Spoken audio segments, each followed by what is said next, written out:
Fala pessoal, hoje damos início a mais um episódio desse espaço que criamos, nesse novo formato de podcast da Clínica Deckers. Hoje estamos com a doutora Paula Deckers, vai falar sobre um assunto super importante e super atual, que é a infecção por HPV. Olá, doutora Paula. Oi, obrigada. Mais uma vez estamos aqui e hoje eu sou a nossa própria convidada. Vamos lá. Muito bem, então a gente fala dessa sigla, né, que é o HPV. O que significa essa sigla e o que é essa doença, né? Então, o HPV é uma sigla que vem do inglês, que é o papilomavírus humano, o Human Papilloma Virus. E ele é um vírus que a gente encontra no nosso cotidiano e existem mais de 200 subtipos. Ele pode causar várias doenças, assim como olho de peixe, verrugas, e ela pode acometer alguns locais específicos e, a longo prazo, essa infecção persistente por esse vírus está associada a diversos tipos de câncer. Esse é o nosso foco principal em querer tratar e prevenir o HPV, e esses tipos de câncer incluem câncer de boca, orofaringe, língua, câncer também do trato genital, então vulva, vagina, colo de útero, pênis e canal anal. É uma doença que tem é uma doença que tem muita área de atuação, né? Assim, você falou que tem diversos subtipos, nem todos eles são cancerígenos, né? Exato. Dentro dos subtipos, desses mais de 200 subtipos que a gente tem, não são todos os subtipos que estão fortemente associados a câncer. Então, não precisa surtar, porque não é porque você teve uma verruga, um olho de peixe algum dia na sua vida que você vai necessariamente ter câncer, né? Os HPVs, que geralmente são mais relacionados a câncer, variam um pouquinho de acordo com o local onde eles são identificados, mas eles são chamados de HPV de alto risco. Alto risco, ou seja, alto risco da infecção persistente levar a câncer, mas não necessariamente eles vão levar à doença. Certo. E a forma de transmissão desses subtipos de vírus também variam, né? Que a gente sabe que é uma doença sexualmente transmissível, mas também varia um pouco a forma de transmissão conforme o subtipo específico, é isso? Não exatamente. Mesmo os subtipos de baixo risco, os subtipos de baixo risco, que são os que não tão frequentemente evoluem para câncer, mas que não quer dizer que não podem estar associados a câncer, eles muitas vezes estão associados a essas doenças de pele que a gente conhece mais. Então, principalmente as verrugas. Mas a forma de contágio geralmente é por contato. E aí, na área genital, canal anal, esse contato geralmente é sexual, mas não é a forma de contato exclusivo. Até na cavidade oral, boca, língua também a gente tem que lembrar do sexo oral e no canal anal também. Mas até compartilhamento de brinquedos sexuais ou o próprio toque, né? A gente tem verrugas comumente em diversas áreas do nosso corpo. Com fricção, que tenha uma lesão pequena, microscópica na pele, o vírus pode penetrar. E por ser uma doença sexualmente transmissível, parece até que é pior do que uma doença sexualmente transmissível, né? Os meios comuns de prevenção, como o uso de camisinha, eles são suficientes, né? Você falou que tem muita transmissão por contato, né? E por compartilhamento de objetos. Esses meios tradicionais de prevenção de doenças sexualmente transmissíveis, eles são suficientes ou é necessário mais outras formas de prevenção associada? Então, essa pergunta é pensando exclusivamente na transmissão sexual, agora que a gente falou de camisinha, né? Infelizmente, a camisinha não previne 100% a transmissão. Diferente de... Nada é 100%, nem HIV, hepatite, mas diferente dessas outras doenças, o contato com secreção e com pele ou mucosas afetadas pelo HPV, ela ocorre também em outros locais. Então, é bastante comum em homens, por exemplo, a gente vê lesões de HPV na base do pênis, nos testículos. que são locais onde a camisinha não chega. A gente tem que lembrar que o sexo oral também pode transmitir, e muita gente faz sexo oral desprotegido. Sexo oral de homens e mulheres, outros homens também, muitas vezes a gente acaba não se protegendo. E a gente tem que lembrar da importância do uso da camisinha nos brinquedos sexuais também. Até no próprio sexo oral a gente consegue fazer barreiras cortando uma camisinha ou usando uma espécie de capa protetora que os dentistas usam, que chama dental dam, para se proteger do HPV e de outras ISTs, que são as infecções sexualmente transmissíveis. Mas, hoje em dia, a gente dispõe das vacinas contra o HPV, que eu acho que são o nosso aliado principal na prevenção. E essas são as formas de prevenção primária, né, que a gente chama, para você evitar de ter contato ou, tendo contato, não adquirir o vírus. Mais uma vez, tendo o vírus, a gente tem outras formas de prevenção para que essa infecção ou não evolua de uma forma desfavorável. Então, aí a gente vai falar um pouquinho mais sobre isso depois. Certo. E é possível alguém identificar por si só, assim, uma pessoa leiga, perceber que tem alguma lesão, que tem como é que ela se manifesta clinicamente, e se ela pode ser silenciosa também ou não, se está sempre associado com alguma verruga, com alguma alteração visível? Não está sempre associada com verruga ou alterações visíveis. É importante ressaltar que as lesões por verrugas geralmente são as mais benignas, não são as lesões que vão acabar evoluindo para o câncer. Isso não é uma regra, mas dá para generalizar dessa forma. E pensando no local de acometimento, então assim, a vagina, o canal anal, o colo do útero também não são lugares que a gente habitualmente fica olhando para ver se tem verrugas. Mas esses locais de acometimento geralmente não tem uma lesão macroscópica, ou seja, nada visível a olho nu. E nesses locais, principalmente, que se tem a maior importância de fazer exames de rastreio para prevenção. E aí entra a necessidade de fazer o Papa Nicolau em mulheres, o teste de HPV, e também a coleta da citologia anal para alguns subtipos específicos de pessoas. Em homens ainda não existe um rastreio muito bom, como existe nas mulheres, que todas devem fazer de rotina, né, exames como esses. Mas uma visita frequente ao urologista pode identificar algumas lesões causadas pelo HPV.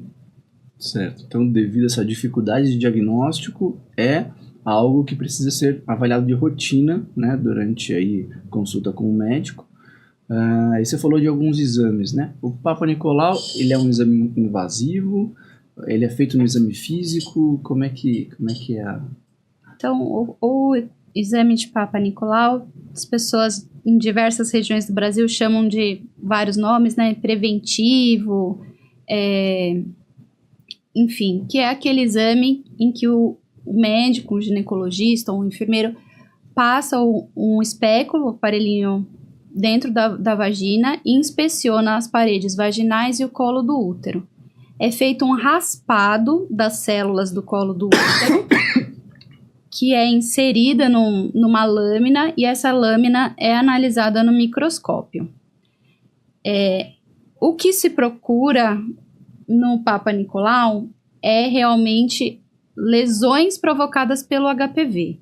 Então, a gente tenta identificar pessoas que têm infecção pelo vírus, provavelmente, e que o vírus já está causando alterações deletérias nas células, geralmente alterações pré-cancerígenas.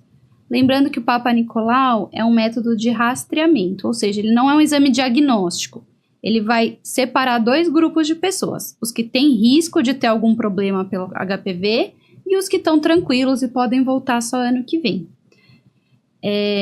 Depois do Papa Nicolau, se realmente for identificadas células com alterações, a gente precisa prosseguir a investigação para realmente confirmar se essas existem. E aí essa investigação é feita com a colposcopia, que é um exame que olha no microscópio, num colposcópio, desculpa, áreas, depois de aplicar alguns corantes em locais específicos da vagina e do útero, áreas potencialmente afetadas pelo vírus. E aí é feita uma biópsia. Nessa biópsia dessas áreas potencialmente suspeitas, a gente procura de novo alterações nas células que geralmente são provocadas pelo HPV. Mas, de novo, a gente não vai lá e olha o HPV. Para identificar o HPV, a gente faz o PCR, que é uma pesquisa direto para o HPV, a genotipagem do DNA do vírus. Que muitas vezes ela pode ser coletada no mesmo momento. Né? Então, a gente coleta o Papa e o DNA HPV juntos. Como método de rastreamento, assim, de prevenção do colo do útero, agora estou falando só de colo de útero, tá, gente? Também vale fazer só o HPV. Quem não tem HPV, fica tranquilo, pode voltar em até 5 anos. E quem tem o HPV positivo, vai para a colposcopia para ver se tem alguma lesão. Mas aí, Diego, a gente entra num dilema, porque mais de 80% da população sexualmente ativa vai ter contato com HPV em algum momento. Como eu disse, é muito prevalente, né? Então, assim, só identificar o HPV presente não é um motivo de surto coletivo, problemas psicológicos. Chegam muitas vezes no consultório com pessoas que têm isso e já ficam desesperadas. Identificar o HPV em algum momento durante os seus exames de rotina não necessariamente significa que você vá ter uma má evolução. Certo. E só para a gente fechar essa questão de investigação, né, a gente comentou aí sobre esses exames de investigação, principalmente para a parte genital, né? Na hora que a gente vai investigar o trato gastrointestinal, existem alguns exames. Como que a gente pode fazer essa investigação e exclusão do HPV na região anal, por exemplo? Tá. Na região anal, principalmente quem tem sexo anal com penetração, então, homens que fazem sexo com homens, mulheres que fazem sexo anal com penetração, seja por brinquedos ou com penetração peniana, são pessoas que devem ter pelo menos a parte avaliada no exame ginecológico. Caso existam verrugas, que a gente chama de condilomas próximo ao ânus, a gente tem que fazer um exame que chama anoscopia, que pode ser o próprio ginecologista ou um coloproctologista que faça, que é um exame em que realmente é introduzido um aparelhinho de acrílico um pouquinho menor do que aquele da vagina, que a gente chama de espéculo, e é investigado o canal anal. Na anoscopia, dá para a gente também coletar um raspado de células e o HPV desse local, do ânus, e além de investigar a presença de lesões com esses corantes e fazer a própria biópsia. Certo. Então tem essa diferenciação, né? Na consulta de rotina, quando a gente pensa na vagina ou no aparelho genital, a gente faz isso de rotina, né? Lembrando, eu falei em quem tem condilomas, mas eu excluí uma população bem importante, né? Então, assim, homens que já têm o HPV diagnosticado ou tiveram lesões prévias têm indicação de fazer a citologia de rotina, como um Papa Nicolau. Mulheres também que já tiveram acometimento nessa região também precisam rotineiramente repetir esses exames. E uma população que, de uma forma muito importante, precisa fazer essa avaliação é a população imunossuprimida. A gente sabe que o HPV, ele atua de uma forma mais agressiva e a infecção pelo vírus é persistente em quem não tem uma imunidade adequada. Seja porque toma remédio para baixar a imunidade, imunossupressores em pessoas transplantadas, por exemplo, pessoas que têm HIV, pessoas que nascem ou adquirem algum problema de imunidade ao longo da vida, essas também precisam, caso tenham algum tipo de atividade sexual anal, fazer o rastreio com esses exames. Para pênis e para cavidade oral, boca, a gente ainda não tem exames rotineiros muito bons, mas um exame físico detalhado deve ser feito em consultas médicas, né? Entrando nesse assunto dessa população imunossuprimida, a gente está comentando um pouco dessa relação de HPV com câncer, né? Primeiro, né, tentar identificar qual que é a probabilidade disso acontecer numa população normal e se essas pessoas que são imunossuprimidas, elas têm uma maior probabilidade de evoluir para um quadro cancerígeno? Tem.